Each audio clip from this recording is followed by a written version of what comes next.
Hello students, today we'll start our third chapter for class 7th science, that is fibers. In this chapter we will mainly learn about the animal fibers, that is wool and silk. So in this chapter we will read about fibers and fabrics, animal fibers, wool and wool yielding animals, silk and life cycle of a silk moth. So let us start with the first topic, that is fibers and fabrics. Now firstly you should know how many types of fibers are there.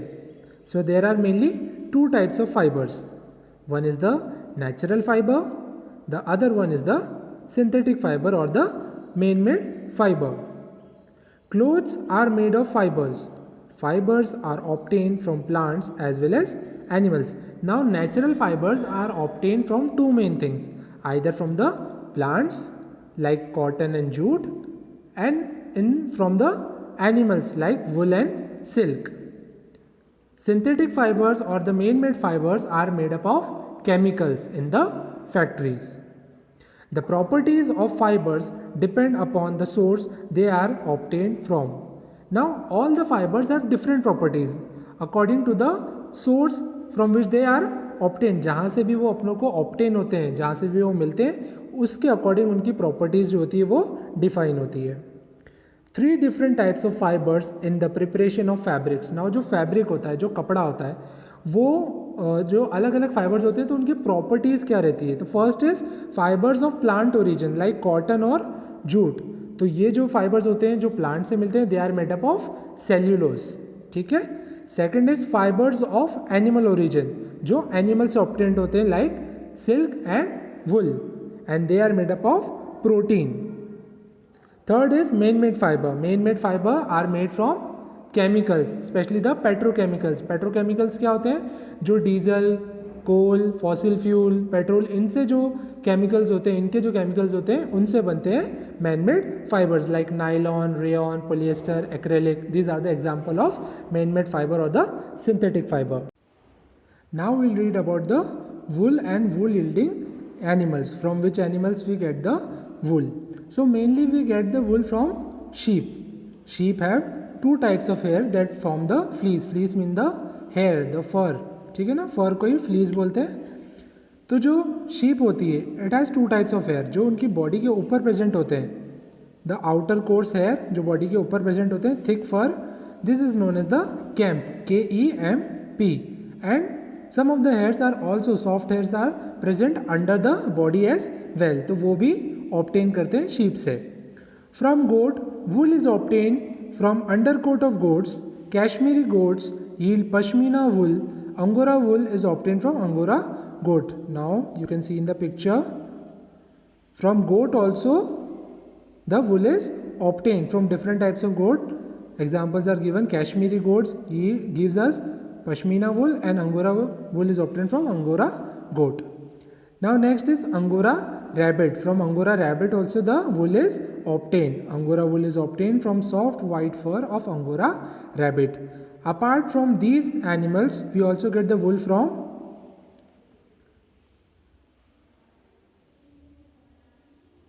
from yak and from llama and alpaca. Yak is an animal which is mainly found in Ladakh and Tibet. The wool obtained from yak is brown or blackish in color. As you can see in the picture, ये yak है, इसका भी बहुत अच्छा फर होता है and it is mainly in brown and black color.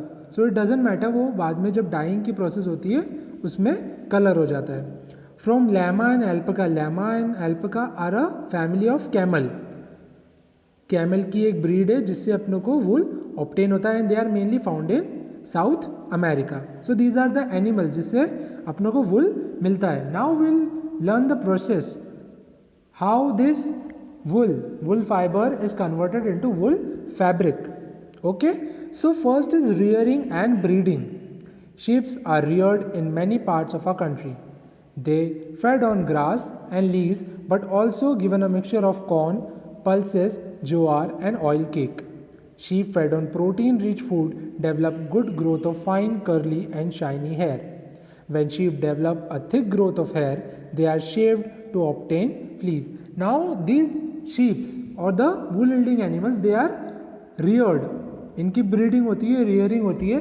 Rearing means what, इनकी proper care होती है. They are provided with the proper food, proper living environment also, and they are mainly given the food which are rich in protein, क्योंकि जितना ज़्यादा ये protein consume करेंगे उतना अच्छी क्वालिटी का जो इनका हेयर है वो ग्रो होगा. So that's why they are given corn, pulses, jowar, oil cake, all this types of food.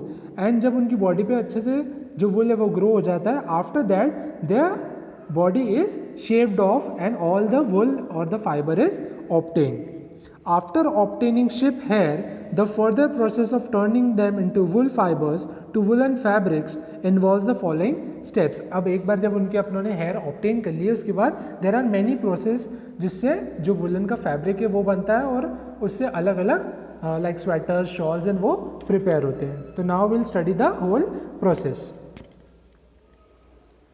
First is shearing. The process of shaving the body of a sheep to obtain fleece is called shearing.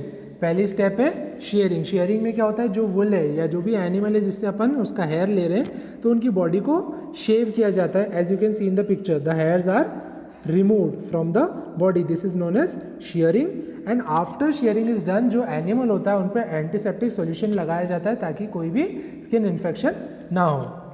After removing the hairs are washed. So the next process is washing or scoring. The sheared hair are thoroughly washed in a series of tubs having soapy water. The process of washing hair is called scoring. After the shearing is done, wool मिल गया है अपनों को, जो hairs है सारे मिल गए, then it is washed couple of times. As you can see in the picture, बहुत बार उनको wash किया जाता है so that all the unwanted substance, all the dirt is removed. And this process is known as scoring or washing. Third process is sorting. The dried hair are sent to the sorting department where the hair of different textures are sorted out. Now in sorting क्या होता है कि जो अलग अलग animal से अपनों को ये वूल ऑब्टेन होता है, सबका टेक्सचर अलग है, सबकी क्वालिटी अलग है. सो इसकी सॉर्टिंग की जाती है. Different animals, different wool on the basis of the texture and quality are separated. ठीक है, सबको सेपरेट किया जाता है इस प्रोसेस में, सॉर्टिंग में, और जो स्मॉल हेयर्स होते हैं उनको रिमूव कर देते हैं. Next process is carding. The clean selected wool fibres are pass through rollers. This straightens the fibre and remove the unwanted matter. Now जो सिलेक्टेड फाइबर होते हैं, जो छोटे छोटे हेयर है वो रिमूव कर दिए. देन जो सिलेक्टेड फाइबर्स होते हैं उनको रोलर्स के थ्रू पास किया जाता है. As you can see in the picture, क्योंकि जो शीप के हेयर होते हैं वो बहुत ज़्यादा कर्ली होते हैं, तो उनको स्ट्रेट करने के लिए ऐसे रोलर से उनको पास करते हैं और ऐसे में उनका जो भी अनवांटेड सब्सटेंस है वो सारा रिमूव हो जाता है. This process is known as carding. Now जब एक बार वो स्ट्रेट हो जाते हैं, हेयर्स उसके स्ट्रेट हो जाते हैं, देन उसको डाई करते हैं. बिकॉज वी नो जो वुलन अपना फैब्रिक होता है वो it is in different colour, और जो अपने को वुल ऑब्टेन होता है वो कौन से कलर का रहता है, either it is white, brown और ब्लैक, तो उस पर कलर कर देते हैं. तो this process is known as dyeing. The fibres are dyed in various colours because the natural fleece of sheep and goat is black, brown और white, इसलिए उसको ऐसे फॉर्म में कलर कर देते हैं. This process is known as dyeing. Now comes spinning. अब जब जो हेयर है वो डाई हो गया, कलर हो गया, देन उसको यान बनाना. Yarn means the thread. So this process is known as spinning. Spinning में क्या होता है, जो भी हेयर ऑब्टेन हुए हैं अपनों को उसको यान में कन्वर्ट करना. The fibres are straightened, combed and rolled into yarn. Yarn मतलब उसका थ्रेड प्रिपेयर करना, धागा बनाना उसका. This is known as spinning. ठीक है. Next is weaving. Now thread is made, thread बन गया है, तो अब उसका क्या होगा, वीविंग होगी. Weaving is mainly done on looms, machines. You might also have seen, जो घर में लेडीज़ होती है, जो ग्रैंड मदर होती है, वो नीटिंग भी करते हैं. जो हिंदी में बोलते हैं उसको स्वेटर बुनना जिसे बोलते हैं, नीटिंग. तो उससे भी फैब्रिक बनाया जा सकता है, but with machines it is done by weaving. With the help of weaving machine, the pieces of yarn get interlocked at right angles to one another. So this was the process. जब weaving हो जाती है तो fabric बन जाता है. फिर जब एक बार फैब्रिक बन गया, then anything could be made out of it. कुछ भी shawls, sweater, stalls, कुछ भी बना सकते हैं. So let us revise one more time what is done previously. Firstly, rearing and breeding is done. After that shearing, hair remove हो गए. Then hair is washed, washing और scouring, then it is sorted, अलग अलग separate कर देते हैं, then carding, carding में straight हो जाते हैं हेयर, डाइंग में कलर हो जाते हैं, स्पिनिंग में थ्रेड बन जाता है, एंड वीविंग में फैब्रिक बन जाता है. ठीक है, so this was our wool section. Now one more thing I want to tell, I have not added in the PPT. China is the major producing country of wool. सबसे ज़्यादा wool अगर कोई produce करता है that is China, after that Australia and then India.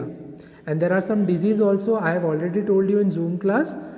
Anthrax is the disease which are cause to the person which are working in wool industry or in the sorting department. Anthrax disease होती है, it is a infectious disease and it is also known as sorters disease, क्योंकि जो sorting का काम करते हैं उनको mainly ये disease होती है. And there is a mark also that is given in the book. वो mark भी woolen clothes पे होता है, that defines that जो wool है वो pure wool है. ठीक है, it is given in the book. Now we'll read about the another animal fiber, that is silk. Silk is again obtained from the animal only, that is silkworm. Silk is a strong but light and soft cloth having shimmering appearance. Now shimmering means very shiny appearance. जो silk होता है बहुत soft होता है और shiny होता है. The silk fibers are also animal fibers obtained from the cocoons of silkworm. Silk fiber is formed of two proteins, that is sericin and fibroin. जैसा मैंने जूम क्लास में बताया था, इट इज़ जो एनिमल फाइबर्स होते हैं वो protein से बने होते हैं. सो जो सिल्कवॉर्म में प्रोटीन कौन सा होता है? Sericin and fibroin. These proteins make the fibre shiny and lustrous. Lustrous again means shine only. The rearing of silkworm for obtaining silk is called sericulture. और जब सिल्कवॉर्म की रियरिंग होती है, जैसे अभी पढ़ा था अपनों ने शिप्स की रियरिंग होती है, but it doesn't have any name. But जब सिल्कवॉर्म की रियरिंग होती है that is known as sericulture. इसमें जो सिल्कवॉर्म होते हैं इनको प्रॉपर जो लीव्स ये लोग ईट करते हैं वो प्रोवाइड की जाती है, प्रॉपर एनवायरनमेंट इज प्रोवाइडेड, और जब ये बड़े हो जाएंगे तो इनसे सिल्क ऑब्टेन कर लेंगे. So this process is known as sericulture. The rearing of silkworm for obtaining silk is called sericulture. Now from which animals we get the silk? तो mainly we get from the silk moth और the silkworm only. The best quality of silk is obtained from the cocoons of silk moth. Bombyx mori, its caterpillar feeds on the leaves of mulberry tree. जो Bombyx mori है, it is a name of silk moth only. जो silk moth होते हैं उसको Bombyx mori भी बोलते हैं. ठीक है, and it generally eats the leaves of the mulberry tree. Mulberry tree के leaves ही ये eat करते हैं. Second type of silk is tessar. Wild silk called tessar is obtained from silk moth that feeds on oak leaf. Generally कौन सी leaves पे feed करते हैं? Mulberry leaves. लेकिन ये जो टेसार सिल्क जो होता है प्रोड्यूस, वो जो सिल्कवॉर्म है वो कौन से लीव्स पे फीड करते हैं? They feed on okay leaves. And the third type of silk is मूंगा silk, is obtained from another wild variety of silk moth found in Brahmaputra Valley. जो ब्रह्मपुत्र वैली में प्रेजेंट है silkworm, they produce muga silk. So these are the three types of silk which we get from the silkworm. ठीक है, now will study about the life cycle of the silkworm, कि silkworm कब अपने life time में जो है silk produce करना चालू करता है. तो firstly what happens, the female silk moth lays hundreds of tiny eggs on the mulberry leaves. अब जो फीमेल सिल्क मॉथ होती है वो पहले एग ले करती है, बहुत सारे हंड्रेड्स ऑफ एग एक साथ ले करती है, and the larva that hatch out of the egg are called the caterpillars. As you can see in the picture, पहले एग होता है, एग के बाद क्या होता है? लार्वा निकलता है. जब एग ब्रेक होता है तो उसमें से निकलता है larva. Larva is also known as the caterpillar. और ये कैटरपिलर जो है वो बहुत सारी लीव्स को ईट करता है. These caterpillar feed on mulberry trees voraciously and grow in size. Voraciously means in sufficient quantity. जब तक वो सेटिस्फाइड नहीं हो जाता, जब तक वो ईट करता है caterpillar mulberry leaves. Then it comes to a stage known as pupa. As you can see in the third picture, जहाँ third point डाला हुआ है, it comes at a stage known as pupa. When a caterpillar is ready to enter the pupal stage, it stops feeding and its salivary gland secretes a fiber. The fiber is made up of fibroin protein which hardens on exposure to air and forms a cover around the pupa. This cover is called cocoon. Now जब caterpillar ने बहुत सारी leaves को eat कर लिया, then it comes to a stage known as pupa. Pupa के stage में आ जाते हैं, वहाँ पे वो ईट करना बंद कर देते हैं. देन द सलाइवरी ग्लैंड्स, जो उनकी बॉडी में सलाइवरी ग्लैंड्स प्रोड्यूस होते हैं, वो एक फाइबर सिक्रिएट करना चालू करते हैं. और ये जो फाइबर होता है ये फाइब्रोइन प्रोटीन से बना होता है. ठीक है, जब ये अपने आप को पूरा कवर कर लेते हैं, बॉडी को, जो प्यूपा होता है वो अपने को पूरा कवर कर लेता है, तो वो बन जाता है एक कोकून. कोकून में बन जाता है और जो प्यूपा रहता है वो उसके अंदर ही रहता है. ठीक है, कोकून से then we extract the silk. जो कोकून बन जाता है जब उस पर हवा लगती है, उसमें when it comes to contact with air it harden itself. जब वो फाइबर जब हवा के कॉन्टैक्ट में आता है देन वो हार्ड हो जाता है और उससे अपन जो है कोकून से सिल्क फाइबर ऑब्टेन कर सकते हैं. तो अब सिल्क फाइबर अपन कोकून से कैसे निकालेंगे और कैसे उसका फैब्रिक बनेगा, now will study that. From cocoon to silk, the cocoons are immersed in boiling water और expose to steam. This kills the pupa inside the cocoon. जो इंसेक्ट उसके अंदर है तो उसको बॉईल किया जाता है ताकि जो इंसेक्ट है वो अंदर वो डेड हो जाए और जितने भी उसमें जर्म्स है या जो भी अनवांटेड सब्सटेंस है that is removed. As you can see in the picture this cocoons are boiled. ये जो बॉयल हो रहे हैं दिस आर द कोकून्स और इसके अंदर रहता है वो प्यूपा जो कि डेड हो जाता है आफ्टरवर्ड्स बॉयल करने के बाद. The cocoons are then put through a series of hot and cold immersions. The process called softening of sericin. अब sericin तो आपको पता है क्या होता है, प्रोटीन जिससे सिल्क फाइबर बना है. तो उसको सॉफ्ट करने के लिए what is done, it is dipped in hot and cold. पहले हॉट पानी में उसको हॉट वाटर में डालते हैं, देन कोल्ड वाटर में डालते हैं. ऐसा बहुत बार किया जाता है ताकि जो फाइबर है, जो अपने को सिल्क फाइबर ऑब्टेन करना है, तो वो सेरिसिन उसका सॉफ्ट हो जाए. That's why this process is known as softening of sericin.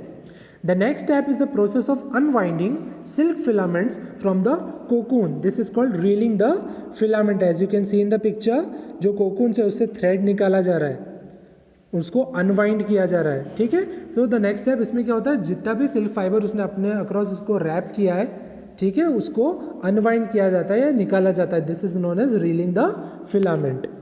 3 to 10 filaments of cocoon are usually reeled together to produce the fibers of raw silk of desired thickness. This is called throwing. अब कभी 3 sometimes 10 जितना भी thickness चाहिए thread का या यान का जितना भी थिकनेस चाहिए उसके अकॉर्डिंग जो इसकी अनवाइंडिंग की प्रोसेस है, जो ये जो सिल्क फाइबर निकालने की प्रोसेस है, उस पर डिपेंड करता है कि जो अपने को थ्रेड चाहिए वो कितना थिक चाहिए. अगर अपने को ज़्यादा थिक चाहिए तो अपन 10 कोकून्स का एक साथ निकालेंगे, अगर कम चाहिए तो 3 कोकून्स का निकालेंगे. So this process is known as throwing. Silk fibres are spun into silk yarn which are used by the weavers to weave silk cloth. और एक बार जब इसका सिल्क फाइबर निकल जाता है, थ्रेड बन जाता है, ठीक है, तो थ्रेड बनने के बाद by the process of weaving, जैसा वुल में भी था, वीविंग से इसका फैब्रिक बन जाता है, सिल्क का फैब्रिक बन जाता है. And from this silk fabric many things are made, like silk saris are also made from this fibre. So this is the whole process of silk. ठीक है, now there are some diseases which takes place in the silk industry. या जो लोग silk industry में काम कर रहे हैं उनको ये सिल्क डिजीजेस होती है. मेनली द रेस्पिरेटरी डिजीजेस, मतलब ब्रीदिंग में प्रॉब्लम क्रिएट करने वाली. Workers of sericulture industry, sericulture you know, rearing of silk worm to obtain silk. So जो वर्कर सेरिकल्चर इंडस्ट्री में रहते हैं are affected by respiratory diseases such as asthma and bronchitis. Asthma and bronchitis दोनों respiratory diseases, मतलब जिसमें सांस लेने में प्रॉब्लम आती है, ब्रीदिंग में प्रॉब्लम आती है. Workers develop infectious skin diseases due to dipping of hands in boiling water while killing the pupa. जब प्यूपा को किल करते हैं अपन, जब उसको बॉयल करते हैं तो इन्फेक्शन होने के चांसेस ज़्यादा रहते हैं, because many times you have to dip it in hot water. Leg deformity and bow-leggedness are also found in some workers. This is leg deformity, मतलब पाँव का tilt हो जाना या टेढ़ा हो जाना पाँव due to infection only. So these are the problems or the hazards which takes place in silk industry. Silk industry में जो लोग काम करते हैं उनको ये सारे diseases होने के chances रहते हैं. So this was our chapter 3rd. I hope you understood the chapter, and still if you are having doubt you can clear it in next Zoom class, or you can personally call or message me during the school hours. Now we'll complete the book exercise. First is tick the correct answer. First question, the process to obtain fleece by shaving the body of sheep is called dyeing, sorting, shearing, spinning. जो उसका hair remove करने की process होती है that is known as the shearing. Yes, shearing process से उसके जो hair है वो शेव होते हैं, रिमूव होते हैं. Which of these is not a natural fibre, इनमें से कौन सा नेचुरल फाइबर नहीं है? Wool, silk, rayon, jute. So answer is rayon. Rayon is a synthetic or the man-made fiber. Silk fibers are formed of protein keratin, protein sericin, protein elastin or chitin. So silk fiber is obtained from which protein?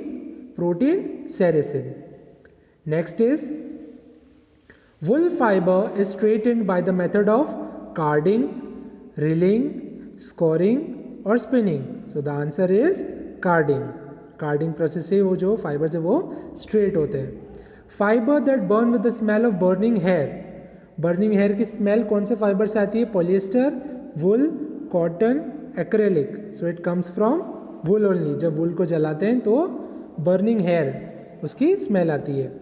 The body of sheep is shaved every month, thrice in a year, twice in a year और once a year. जो body होती है sheep की वो कितने times year में shave होती है? So it is only shaved once in a year. Next is anthrax is also called sorter's disease, foot disease, camp और bowlegness. So anthrax is a disease associated with sorter, जो sorting करते हैं wool industry में. So it is a sorter's disease. Which of this countries is top producer of wool in the world? India, China, Argentina or New Zealand? So top producer of wool is China. After that Australia is there and then comes our India. So next question is fill in the blanks. The dash and dash are fibers of animal origin. कौन से fibers होते हैं जो animal से मिलते हैं? So they are silk and wool. Wool is a dash fiber whereas nylon is a dash fiber. Wool is a natural fiber and nylon is a man-made fiber or synthetic fiber. Alpaca and llama are bred in dash for obtaining wool. So they are bred in South America and they are breed of camel. Silk is obtained from dash of silk moth. So silk is obtained from cocoon of silk moth. The silk moth of dash silk is found in Brahmaputra Valley. Brahmaputra Valley में कौन सा silk मिलता है? तो मूंगा silk. So by this we have completed our book exercise also. Now if you have any doubt you can ask me in the Zoom class or through WhatsApp messages.